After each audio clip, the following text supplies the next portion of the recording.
दोस्तों आज हम एक्सप्लेन करने वाले हैं हाल ही में आई मूवी ब्लडी इश्क को, जो कि एक हॉरर मूवी है। इसलिए आप वीडियो को भी लाइक कर दीजिए। हम चलिए कहानी शुरू करते हैं। तो मूवी की शुरुआत में हम नेहा नाम की लड़की को समुद्र में डूबते हुए देखते हैं, जो कह रही थी कि क्या मैं मर गई या जिंदा हूँ। तभी सीन कट होता है और नेहा को हॉस्पिटल में एडमिट कराया जाता है। फिर हमें 2 हफ्ते बाद का सीन दिखाते हैं, जहाँ रोमेश नाम का लड़का नेहा के डॉक्टर से मिलने आया था। तो डॉक्टर बताते हैं कि नेहा अब काफी हद तक ठीक हो गई है, लेकिन उसकी याददाश्त जा चुकी है, इसलिए आप उसका ख्याल रखना, क्योंकि रोमेश उसका पति था। तब रोमेश नेहा से मिलने जाता है, लेकिन नेहा तो उसे पहचान ही नहीं पाती। रोमेश बताता है कि मैं तुम्हारा पति हूँ और डरना मत, मैं तुम्हारे साथ हमेशा रहूंगा। जिस पर नेहा पूछती है कि आखिर मुझे हुआ क्या था। तो रोमेश बताता है कि ये एक एक्सीडेंट था बस। फिर रोमेश नेहा को लेकर बाहर तक आता है, जहाँ नेहा एक बच्चे से बात करने लगती है, लेकिन तभी बच्चे का फेस किसी इविल फेस में बदल जाता है और नेहा डर जाती है। इसके बाद हम नेहा को रोमेश के साथ हेलीकॉप्टर में देखते हैं और हमें पता चलता है कि ये दोनों स्कॉटलैंड में रहते हैं,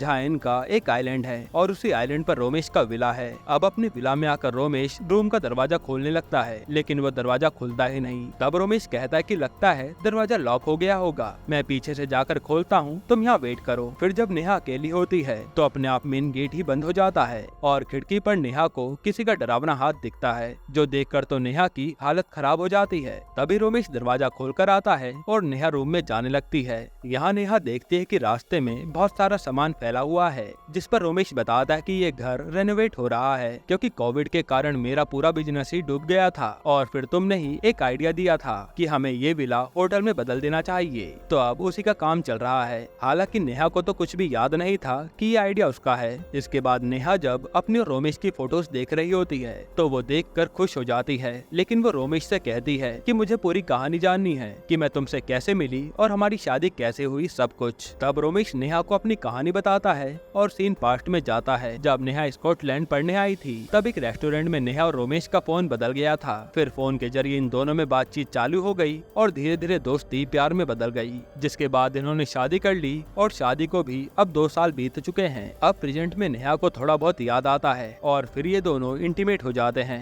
थोड़ी देर में इन्हें कांच टूटने की आवाज आती है और ये जाकर देखते हैं तो पूरे डोर का कांच टूटा पड़ा था। ये देखकर हमें समझ आता है कि जरूर ये सब वही आत्मा कर रही है जो नेहा को डरा रही थी। तब रोमेश कहता है कि शायद कांच ढंग से नहीं लगा होगा, मैं कल से होटल का काम पूरा करवा दूंगा, क्योंकि अब तक काम बंद पड़ा था। अब अगले दिन रोमेश वर्कर्स को बुला लेता है होटल का पूरा काम निपटाने के लिए। फिर रोमेश नेहा को बताता है कि मेन सिटी में मेरा एक ऑफिस भी है, जहाँ मैं छोटा मोटा बिजनेस करता हूँ, क्योंकि इस होटल को भी तो बनाना है ना।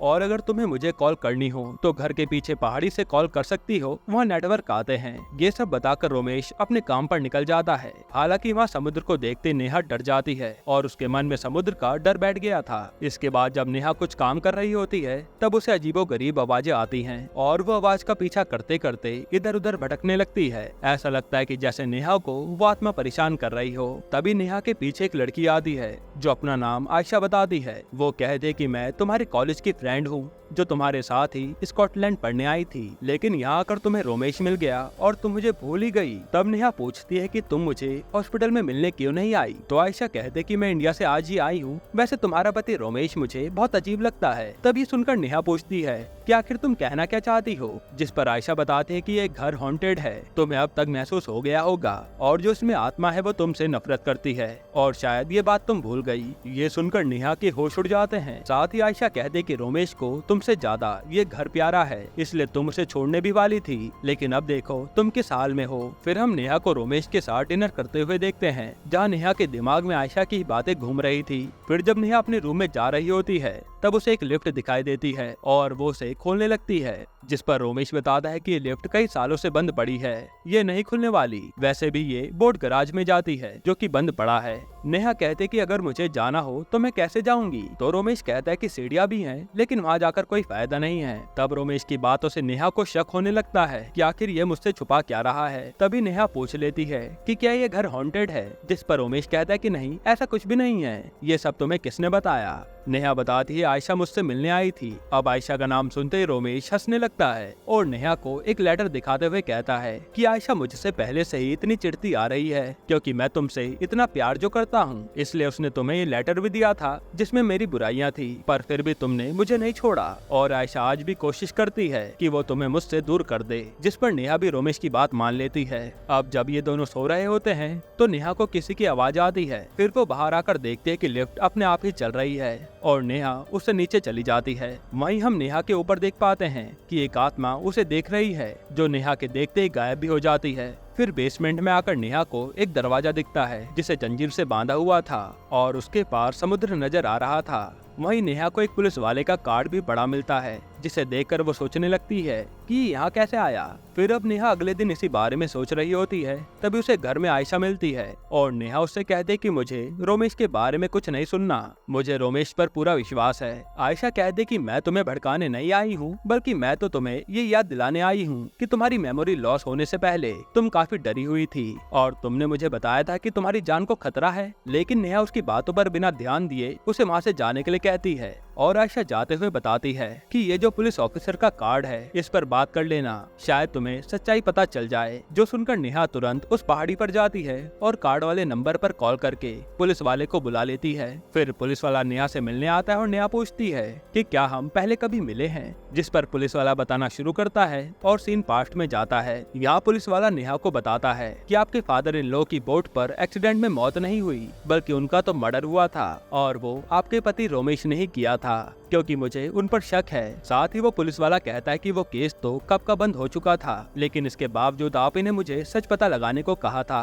क्योंकि आपको भी उन पर शक था और आपके जो चेहरे पर चोट का निशान है वो बहुत पहले का है, जब आपके पैर फिसलने से चोट लग गई थी और आपने मुझे बताया था। तब सीन फ्लैशबैक में जाता है जहाँ नेहा रोमेश से पूछने में लगी थी कि इस घर में आखिर किसकी आत्मा है और बेसमेंट में वो गेट बंद क्यों है। फिर जब रोमेश कुछ भी नहीं बताता तो नेहा गुस्से में जाकर वो बेसमेंट का दरवाजा खोलने लगती है और रोमेश के धक्का देने पर उसके माथे पर चोट आ जाती है। अब प्रेजेंट पे ये जानकर नेहा कहती है कि इसका मतलब ये घर सच में हॉन्टेड है और पुलिस वाला कहता है कि आपकी जान को खतरा है कि नहीं ये मुझे नहीं पता, पर इस एक्सीडेंट के बाद आप समुद्र में डूबती हुई पाई गई थी और आपकी याददाश्त जा चुकी थी। फिर पुलिस वाला कहता है कि सच तो रोमेश ही जानता है और आयशा कहते कि तू कैसे पता लगाएगी कि रोमेश तेरे से झूठ कह रहा है या फिर सच। तब नेहा कहते कि मुझे अब ये जानना पड़ेगा कि इस घर में जिसकी आत्मा है वो किसकी है और यहाँ क्यों आई है। इसके बाद नेहा हर तरफ क्लू ढूंढने लगती है और जब वो अपनी किताब पढ़ रही थी तब उसमें उसे पैरानॉर्मल डिटेक्टिव का कार्ड मिलता है,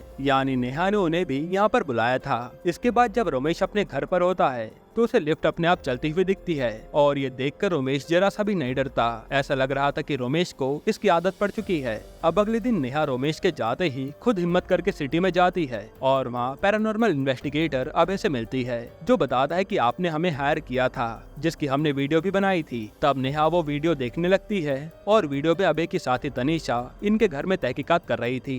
वहीं नेहा तनीषा को एक लॉकेट दिखाती है कि जब मैं एक आवाज के पीछे गई तो मुझे लॉकेट मिला। इस पर तनीषा कहती है कि अक्सर आत्माओं का कनेक्शन किसी न किसी चीज से होता है, इसलिए क्या पता आपको परेशान करने वाली आत्मा का कनेक्शन इसी लॉकेट से हो। एक बार इसे नमक के पानी में डालकर देखते हैं, क्योंकि नमक के पानी में जाते ही आत्मा की ताकत आधी हो जाती है और यहाँ अगर कुछ भी हरकत हुई तो जरूर यह आत्मा मौजूद है। तभी लोग जैसे लॉकेट को पानी में डालने वाले होते हैं तभी लॉकेट उनके हाथ से खींचकर अपने आप कहीं जाने लगता है और ये लोग लॉकेट के पीछे पीछे बेसमेंट में पहुंच जाते हैं। यहाँ तनीषा जैसे लॉकेट को लेने वाली थी तभी वो पॉजेस हो जाती है और वो पहले तो नेहा को दूर फेंकती है और फिर अभय को भी मारती है। यहीं पर ये वीडियो रुक जाती है। अब नेहा अभय से पूछती है कि तनीषा ठीक तो है ना, जिस पर अभय बताता है कि अभी भी वो सदमे से बाहर नहीं आई है और मेरी मानिए तो आप अपना घर छोड़ दीजिए, क्योंकि उस लेवल की आत्मा हमने लाइफ में पहली बार एक्सपीरियंस की थी। लेकिन नेहा कहती है कि मैं बिना पूरा सच जाने घर नहीं छोड़ने वाली और मुझे पता है कि रोमेश भी जानता है कि घर हॉन्टेड है, पर वो कुछ छुपा रहा है। अब घर आकर नेहा रात में कैमरा लगाकर घर की तहकीकात करने लगती है। तभी उसे कैमरे में आत्मा दिखती है और वो उसका पीछा करने लगती है।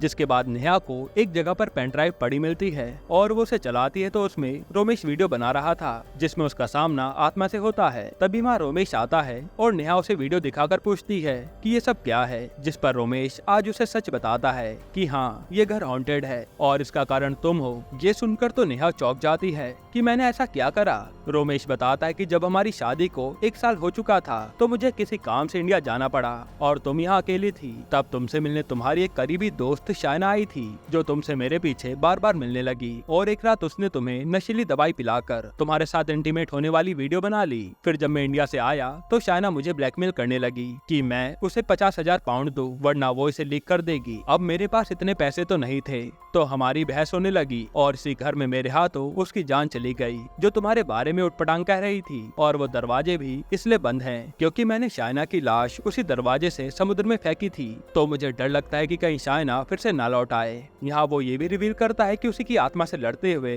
तुम समुद्र में डूब रही थी तब तुम्हारी याददाश्त चली गई। ये सारी बातें सुनने के बाद नेहा को बिलीव हो जाता है कि रोमेश सच कह रहा है और वो कहते कि अब मैं तुम पर कभी शक नहीं करूंगी और हाँ उस आत्मा से भी मैं नहीं डरने वाली। इसके बाद ये दोनों खूब टाइम स्पेंड करते हैं और इनकी लाइफ थोड़ी बहुत नॉर्मल हो जाती है। हालांकि नेहा को अभी भी वो आत्मा परेशान कर रही थी। अब एक रात जब नेहा सो रही थी तब उस पर किसी का मैसेज आता है और वो नीचे आकर देखती है तो वहाँ एक लेडी खड़ी थी। वो उसे बताते कि मैं तुम्हारी बेस्ट फ्रेंड आयशा हूँ। ये सुनकर नेहा चौंक जाती है कि मेरी फ्रेंड आयशा तो मुझसे पहले ही मिल चुकी है। तब वो लेडी कहती कि नहीं, असली आयशा तो मैं हूँ। मुझे नहीं पता तुम किसकी बात कर रही हो, वैसे भी मैं कल ही इंडिया से आई हूँ। इसके बाद वो नेहा को उसके साथ की फोटो दिखाती है और कहती कि रोमेश तेरे साथ गेम खेल रहा है। मैं जब भी तेरे से बात करने के लिए कहती थी वो मुझे बात करने से मना कर देता था, इसलिए मैं आज खुद तुझसे मिलने आ गई और मुझे तो लगता है कि रोमेश ने जानबूझकर तुझे नकली आयशा से मिलवाया होगा। और नेहा भी कहती कि हाँ वो आयशा तो अब मुझे दिखाई भी नहीं देती। तब नेहा रोमेश का सच जान जाती है कि यानी इसने मुझे अपनी कोई फेक स्टोरी बताई ताकि मैं और कोई सवाल ना पूछूं। सब इसी की चाल थी। अब इसके बाद नेहा अगले दिन रोमेश के जाते ही आयशा के साथ एक हॉस्पिटल में जाती है। असल में यहाँ एक आदमी है जो कोमा में था पर उसकी बेटी उसके जरिए किसी भी आत्मा से इंसानों की बात करवा सकती है। तब नेहा जैसे उस आदमी का हाथ पकड़ती है तो वो आदमी जाग जाता है और पता चलता है कि ये आत्मा तो बहुत ही खूंखार है। तब उस आदमी की बेटी बताती है कि इन्होंने साइन के जरिए बताया है कि तुम्हारे सवालों के जवाब किसी बोट गराज में मिलेंगे। ये सुनकर आयशा सीधा घर आती है और वहाँ दूसरी साइड से किसी तरह बोट गराज के दरवाजे के इस पार पहुँच जाती है। फिर जैसे वो समुद्र में वो लॉकेट पड़ा देखती है तो उसे उठाने जाती है, तभी एक हाथ उसे नीचे खींच लेता है। अब नीचे आते ही नेहा देखती है कि यहाँ तो किसी की लाश पड़ी है जो नेहा को ही देख रही थी और उसके मुंह पर तो आयशा जैसा ही कट का निशान था। हालांकि वो नेहा को कुछ नहीं कहती पर हम समझ पाते हैं कि नेहा से अब तक जो लड़की आयशा बनकर मिल रही थी वो इसी लड़की की आत्मा थी। फिर जब नेहा माँ से सीधा रोमेश के पास आती है तो उसे आज सब सच बताने को कहती है वरना वो खुद को खत्म कर देगी। जिस पर रोमेश बताना शुरू करता है कि ये बात हमारी शादी से 1 महीने पहले की है। जब तुम इंडिया में थी तब यहाँ मेरी मुलाकात एक लड़की से हुई जिसका नाम था किमाया और हमें पता चलता है कि ये तो वही लड़की है जो आयशा बनकर नेहा से मिल रही थी। फिर उसी समय यहाँ रेस्टोरेंट में एक आदमी बंदूक से फायरिंग कर देता है जिससे बचकर ये दोनों एक कबर्ड में छुप जाते हैं। हालांकि इस दौरान किमाया की पीठ पर चोट आ गई थी। फिर उस आदमी के जाने के बाद रोमेश उसे अपने घर लाता है और उसकी मरहम पट्टी करता है। वहीं किमाया रोमेश के पापा की फोटो को भी देखती है। इसके बाद ये दोनों खूब बातें करते हैं और फिर जैसे ही रोमेश वाइन लेने जाता है किमाया वहाँ से चली जाती है। इसके बाद किमाया अगले दिन फिर से रोमेश से मिलती है और ये दोनों बातें करते हैं। यहाँ पता चल रहा था कि रोमेश भी किमाया से अट्रैक्टेड है। तभी एक जगह किस करने लगते हैं और फिर इंटीमेट भी हो जाते हैं। ऐसे ही करके कुछ दिन बीतते हैं जहाँ रोमेश और किमाया अक्सर इंटीमेट हुआ करते थे। हालांकि जब नेहा का फोन आता था तो वो किमाया को अच्छा नहीं लगता था। फिर एक दिन जब रोमेश अपने पापा से मिलने घर आता है तो यहाँ उसके पापा कहते हैं कि मैं तुझे किसी से मिलाना चाहता हूँ और वो अपनी होने वाली वाइफ को बुलाते हैं क्योंकि रोमेश की माँ तो बहुत पहले दुनिया छोड़ गई थी। तब यहाँ पता चलता है कि ये तो किमाया है जो देखकर रोमेश के होश उड़ जाते हैं। हालांकि वो अपने पापा को कुछ नहीं बताता। फिर जब रोमेश से किमाया अकेले में मिलने आती है तो रोमेश उसका गला पकड़ लेता है कि जब तो मेरे पापा की वाइफ बनने वाली थी तो मेरे साथ सोई क्यों। जिस पर किमाया कहते कि मुझे अमीर बनना था तो मैंने तेरे पापा को पटा लिया और मेरे जिस्म की भूख तू नहीं मिटाई थी। अब ऐसे ही चलने दो, किसी को कुछ भी पता नहीं चलेगा और तुम अपने पापा को सच बता सकते हो तो बता दो। मैं भी नेहा को सच बता दूंगी कि तुमने शादी से 1 महीने पहले उसे धोखा दिया था। जिस पर रोमेश चुप हो जाता है और उसे समझ नहीं आता कि मैं अब करूं क्या। अब ऐसे कुछ दिन बीतते हैं और रोमेश मन ही मन घुटता जा रहा था। जिस दौरान किमाया उसे बार बार ब्लैकमेल करके उससे इंटीमेट भी होती है वरना वो नेहा को सब बता देगी। फिर शादी से कुछ दिन पहले रोमेश हिम्मत करता है और अपने पापा से आज सच बताने के लिए उन्हें बुलाता है कि आप उस लड़की से दूर हो जाओ। फिर जैसे ही वो उन्हें पूरी बात बताने वाला था किमाया आकर उसके पापा के सर पर जोरदार वार कर उन्हें मार डालती है। तब रोमेश पुलिस को बुलाने की धमकी देता है, पर किमाया तो उसी को ब्लैकमेल करने लगती है। इस पर रोमेश गुस्से में किमाया को धक्का देता है और कांच घुसने से किमाया की मौत हो जाती है। अब ये देखकर रोमेश के तो होश उड़ जाते हैं कि मैं क्या करूं, दो लाश मेरे सामने हैं। तब रोमेश इन दोनों की लाश को बोट में रख कर दूर जाता है और इस बोट पर आग लगाकर छोटी बोट से निकल आता है, ताकि सबको यही लगे कि एक एक्सीडेंट में मारे गए। लेकिन जैसे रोमेश घर पहुंचता है तो किमाया की आत्मा उसका हाथ पकड़ लेती है और पता चलता है कि किमाया को रमेश इतना ज्यादा पसंद था कि वो कहते कि मेरी आत्मा तुम्हें कभी छोड़कर नहीं जाएगी और तुम ये घर भी नहीं छोड़ पाओगे। इसी कारण से रोमेश ने वहाँ बोट गैराज का दरवाजा बंद कर दिया था। तब वो नेहा से उसे धोखा देने के लिए माफी मांगता है और कहता है कि मैंने एक नई प्रॉपर्टी खरीदी है जहाँ तुम और मैं अकेले रह पाएंगे और वो जगह यहाँ से काफी दूर है। अब जैसे ही वो प्रॉपर्टी के पेपर्स लेने जाता है तब उसके चिल्लाने की आवाज आती है और नेहा देखती है कि रोमेश के तो पेट में कुछ घुसा हुआ है और उसकी जान जाने वाली है। ये देखकर रोमेश कहता है कि शायद वो किमाया आज भी मुझे इस घर से दूर जाने नहीं देगी और मेरा समय आ गया है। पर नेहा कहते कि नहीं, मैं तुम्हें ऐसे मरने नहीं दूंगी और वो रोमेश से पूछकर बोट गैराज के दरवाजे की चाबी लेने जाती है। फिर जब वो चाबी लेकर आ रही थी तभी नेहा को किमाया की आत्मा परेशान करने लगती है। तब नेहा किसी तरह से रोमेश तक पहुंचती है और उसे बोट गैराज तक ले जाने लगती है ताकि बोट से ये लोग हॉस्पिटल पहुंच जाएं। पर यहाँ तो किमाया नेहा को मारने लगती है और रोमेश कहता है कि तुम अपनी जान बचाकर चली जाओ, ये मुझे घर से निकलने नहीं देगी। तब नेहा को याद आता है कि किमाया का लॉकेट उससे कनेक्टेड है, तो वो मौका पाकर उसका लॉकेट चुरा लेती है और जाकर उसे नमक के पानी में डाल देती है, जिससे किमाया थोड़ी कमजोर पड़ जाती है। फिर नेहा कहते कि आज इसे मैं खत्म ही कर दूंगी, इसलिए वो रोमेश को चाबी देकर बोट गैराज का गेट खोलने को कहती है और खुद वो लॉकेट को पानी में डालकर आग जलाने लगती है। लेकिन किमाया तो जैसे तैसे करके वो बाल फोड़कर फिर से पावर में आ जाती है। तभी आग जल जाती है और नेहा उस लॉकेट को खींचकर उसी आग में डाल देती है, जिससे किमाया की आत्मा जलने लगती है और वो नेहा का पीछा करती है। लेकिन नेहा तभी भागकर रोमेश के पास बोट पर पहुंच जाती है, जहां ये दोनों हमेशा के लिए ये आइलैंड छोड़कर निकल जाते हैं। और रोमेश की हालत काफी ज्यादा नाजुक थी, जिन्हें जाता हुआ किमाया की आत्मा देख रही थी। अब हमें कुछ दिन बाद का सीन दिखाते हैं